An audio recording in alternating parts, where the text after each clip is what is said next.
Eastern First time. part was great. We're looking forward to that. So back to this story. Sony Pictures caving in to the demands of hackers, canceling the release of a comedy about North Korea. The FBI now linking the cyber attack to that country. Newt Gingrich getting to the point, quote, no one should kid themselves. With the Sony collapse, America has lost its first cyber war. This is a very, very dangerous precedent to set. Lars Larson joins me now, syndicated radio host of Alpha Media Networks, and Leslie Marshall, syndicated radio talk show host and Fox News contributor. Welcome to both of you. Leslie, let me start with you. You don't seem to think that the American government should get involved in this whole thing. Well, I'm not saying get involved. I don't think we should stand up and be so vocal and beat our chest. I mean, first of all, I think it's ridiculous to consider Sony the head of our government and our world with regard to cyber terrorism and cyber attacks, which this certainly was. But, you know, the bottom line is I'm in Hollywood. I know movies. I've been in movies. I have one coming out next year. The bottom line is it's money. It's a business. And the movie theater said, we're not going to run this. And Sony said, we're not going to make any money. OK, we back off. We can't in this day and age with ISIS, Al-Qaeda, the Taliban, everything going on throughout the world, even though the government says, hey, this is cool, this is not an actual threat. We don't know the mindset. Aurora, Colorado didn't know when they went into the movie what would happen. I think it's better to edge on the side of caution, and I think that the government needs to, not transparently, but very secretly, make a very strong decision as what they're going to do with this and other future potential cyber attacks going forward, because this is a warfare we're involved in. Yeah, well, it's economic warfare, to be sure. Lars, my guess is that you disagree. Well, I don't necessarily disagree. It's about money. Leslie's absolutely right about that. But people need to see this in the broader context.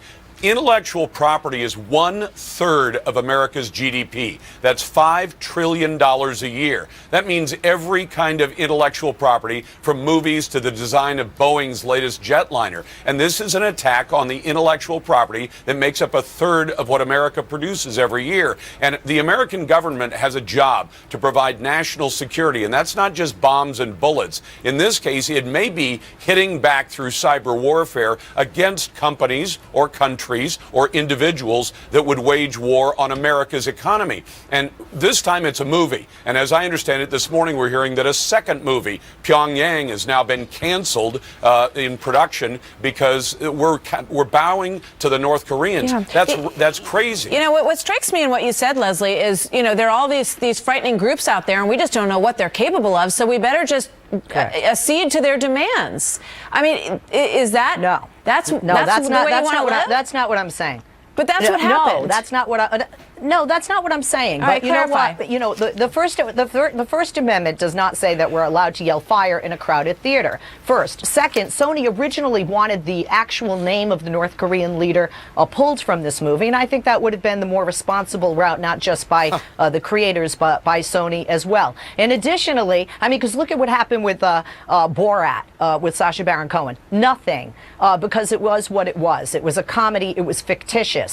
You know, ramifications and consequences to every action, and there are murderous maniacs out there and people in this country also with mental illness that we have seen that get angry and that hang on to or want to join one of these groups or do something and take it for the team and hurt so many others. But the word is that there was no credible threat against any of these theaters, and you know it sends a message that you can succeed. Well, Leslie, yeah, that's what Homeland Security is telling us. They're saying there's no reason to believe that any of these theaters were going to be under attack. I don't know who they would have found to take up this cause for them in this country. This is very different from what James Holmes did. That was an individual who was very, very unstable and vicious and who acted out. It doesn't make any sense. This whole thing doesn't make any sense. And Lars, I'm going to give you the last word. I gave Leslie the first, and then we got to go.